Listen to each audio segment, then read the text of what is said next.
Hey guys, remember Jurassic Park? Awesome movie, right?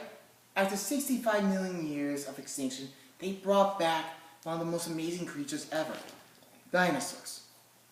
But unfortunately for us, we would not be able to bring back dinosaurs using the same techniques that they showed in the movie, for three reasons. First reason is the DNA they extracted from the mosquito. Now, after a long period of time, the mosquito inside the amber became fossilized, and as well as any DNA from any blood that they extracted from a dinosaur before they got trapped in the amber. And even if they did get any DNA out of there, it would be so deteriorated that it'd be completely useless. Second reason, the frog DNA. Now, amphibians and reptiles, and I'm including dinosaurs in as well, are closely related, but at a genetic level, they are very adverse from each other. They're incompatible. They would not be able to use DNA from any other creature. Use DNA from a toad in order to fill the gaps. It's billions of codes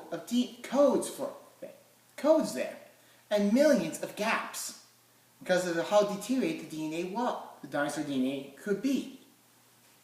Third reason is the bird egg. Like with the bird, amphibians and reptiles, birds may be closely related to dinosaurs, but they are very, very different from them at a genetic level.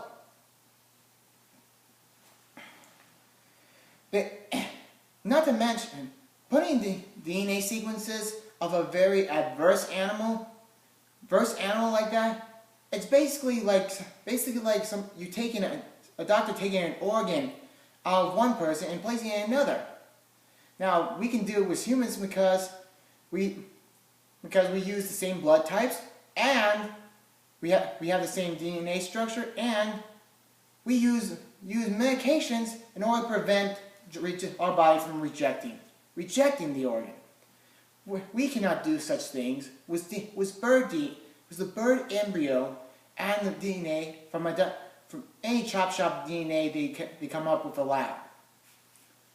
Not to mention, they've only been able to clone mammals. They have yet to do any type of cloning from an animal that lays eggs.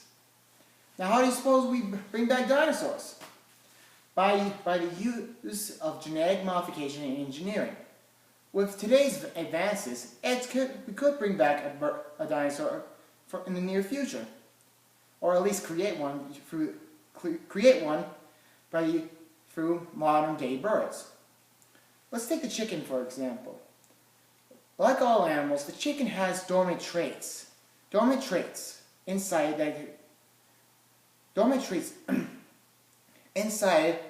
that do not only activate like every billions of a time, but sometimes these dormant genes or traits show up quite often, but only in the embryonic stage.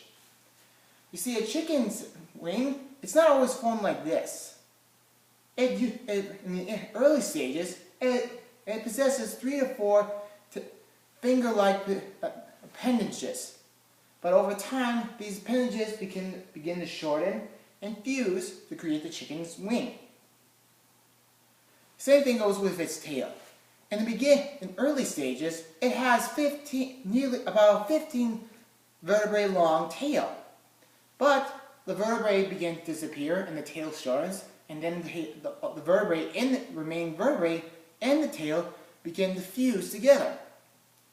Now, if we can figure a way out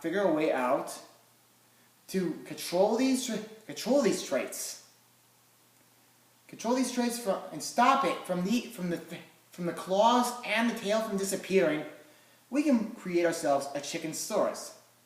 And we're not that far off.